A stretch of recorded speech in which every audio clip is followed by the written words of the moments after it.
જો નીચે આપેલા અપૂર્ણાંકને એના અતિ સંક્ષિપ્ત સ્વરૂપમાં ફેરવવાનું. Convert the following fraction to the lowest form. તો આમાં તમને પેલા છઠ્ઠા વાળાનું ધોરણ છે સ્ટાન્ડર્ડ 6, એટલે તમને પેલા અવિભાજ્ય સંખ્યા યાદ હોવી જોઈએ. એને પ્રાઇમ નંબર કહેવાય ઇંગ્લિશમાં. તો પ્રાઇમ નંબર તમને યાદ હોય ને તો તમને પૂરેપૂરા છેદ ઉડાડતા આવડે, એટલે કે ફ્રેક્શન ને કટ કરતા આવડે.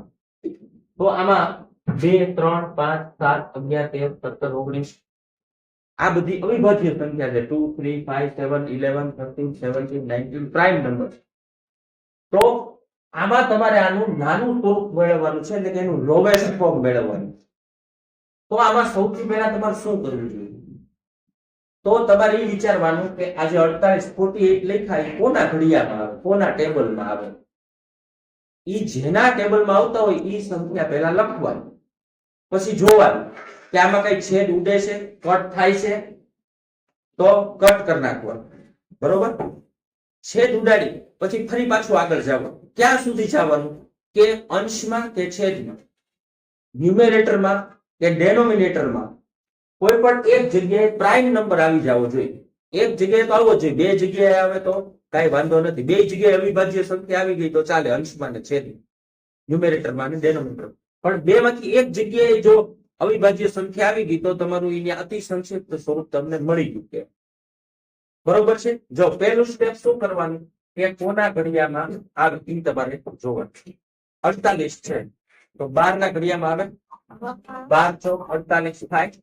બરોબર? 12 4 48 થાય. અને 60 છે તો એમાં 15 ચોકું 60 થાય, એટલે કે 15 4 60 થાય. હવે તમારે આમાં છેદ ઉડાડતા જવાનું, એટલે કે કટ કરતું જવાનું. તો 4 4 કટ થઈ ગયા. ઉપર ને નીચે સરખું હોય ઉડી જાય ને, અંશમાં ને છેદમાં સરખું હોય ઉડી જાય, કારણ કે એનો ભાગાકાર થયો એટલે એનો જવાબ 1 આવી જાય. 4/4 એમ થયું, એટલે કે ડેનોમિનેટરમાં ન્યુમેરેટરમાં સેમ હોય ઉડતું છે. તો હવે શું વધ્યું? 12 વધ્યા અને 15 વધ્યા. તો હજી આમાંથી બે માંથી એક પણ પ્રાઇમ નંબર નથી, એટલે કે આના હજી આગળ ભાગ પડશે. બરોબર છે? આ હજી કોકના ટેબલમાં આવતા હશે. તો અહીંયા આ 4 તેરી 12 થાય અને 15 છે એટલે 5 તેરી 15 થાય. 4 3 12, 5 3 15. તો હવે જો દીવાઈમાં શું સરખું છે? 3 3 કેન્સલ થઈ જાય. હવે આવ્યું 4 ડિવાઈડ બાય 5. તો અહીંયા 5 છે અવિભાજ્ય, એટલે કે પ્રાઇમ નંબર છે એ આવી ગયો. એટલે આ તમારો જવાબ તમને મળી ગયો. આનું અતિ સંક્ષિપ્ત સ્વરૂપ તમે મેળવી લીધું કહેવાય.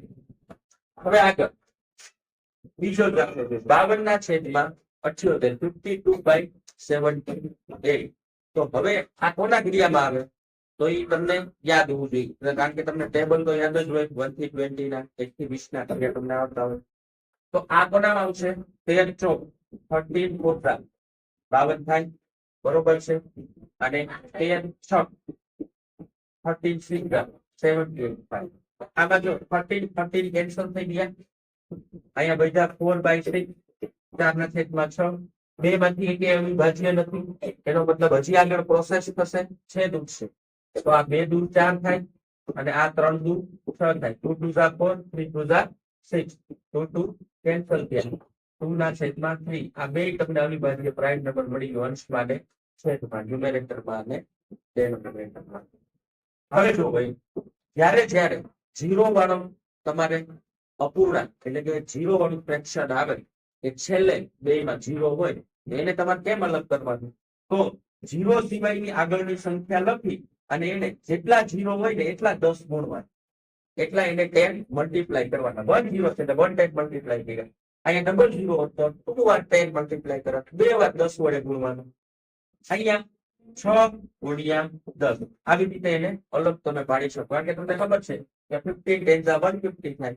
15 × 6 50, 6 × 60. તો આ 10 10 સરખાઈ ભાઈ ઉડી ગયા. બરોબર? વધ્યા 15/6. હજી ઈ પ્રાઇમ નંબર, એટલે કે અવિભાજ્ય સંખ્યા નથી, એટલે આ ટૂંકના ઘડિયામાં આવતા હોય તો 5 તેરી 15 થાય અને અહીંયા 3 દૂ 6 થાય. 5 3 50, 3 2 3. તો આમાં સરખા 3 3 કેન્સલ થયા, એટલે 5/2 5/2. આ અવિભાજ્ય સંખ્યા મળી ગઈ. લાઈનનો જવાબ મળી ગયો. આનું અતિ સંક્ષિપ્ત સ્વરૂપ, એટલે કે એનું લોવેસ્ટ ફોર્મ તમને મળી ગયું. હવે છેલ્લું અહીંયા 24 છે તો આ તમને ખબર છે કે 12 દુ 24 થાય 12 દુ 24 થાય અને 104 છે તો 38 થાય 13 અઠા 104 થાય. હવે જો આમાં કઈ ઉડતું નથી હરખું ન હોય તો કઈ ફરીવાર ભાગ પડો ફરીવાર એને કન્વર્ટ કરો. આ 12 છે તો 6 દુ 12 કહેવાય અને આ એટલે પછી અહીંયા 13 ગુણ્યા 8 13 ના કઈ ભાગ ન પડે કારણ કે પ્રાઇમ નંબર છે પણ અહીંયા 4 દુ 8 તો થાય. હવે શું સરખું છે ટુ કેન્સલ થયા હજી આ 6 ની બદલે તમે અહીંયા 3 ની 6 3 2 6 અને 2 તો લખેલો જ છે અહીંયા 13 અને 2 2 4 2 દુ 4 આવી રીતે કરી શકાય. તો હવે પાછા જો સરખા મળી ગયા ઉડાડી ગયો એટલે 3 ના છેદમાં 13 આ તમને પ્રાઇમ નંબર જે સંખ્યા મળી એટલે એનું અતિ સંક્ષિપ્ત સ્વરૂપ મળી ગયું.